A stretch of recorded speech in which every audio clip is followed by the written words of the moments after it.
বন্ধুরা, আজকে আমাদের জ্যারি অল্প বয়সেই মরে গিয়েছে, হ্যালো দোস্ত। যার কারণে তার মৃত্যুতে আমাদের টম সব থেকে বেশি কষ্ট পাচ্ছে। আপনারা ভিডিওটা দেখতে থাকুন।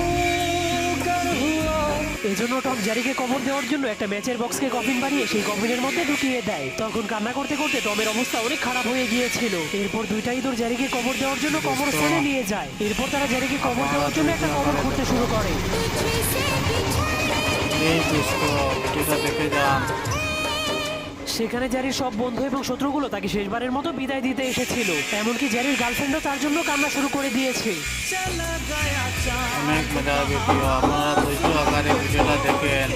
কিন্তু সব থেকে খারাপ অবস্থা হয়ে গিয়েছিল বেচারা টমের। এমনকি একটা হাঁসও জ্যারির জন্য কান্না করছিল। কিন্তু তখনই জ্যারির গার্লফ্রেন্ড তার কবরের কাছে যাওয়ার চেষ্টা করে। এরপর কবর খোঁড়া শেষ হলে সেই ম্যাচের কফিনটা সহই জ্যারিকে কবর দিয়ে দেওয়া হয়। তখন টম জ্যারির প্রিয় খাবারটাকে সেই কবরের ভিডিওটা উপরে রেখে কিরকম দেয়। হলো কমেন্টের মধ্যে আপনারা ঠিক জানাবেন। তখনই জ্যারির প্লিজ আত্মাটা দোস্ত। জীবের মতো বের হয়ে আকাশে চলে যায়।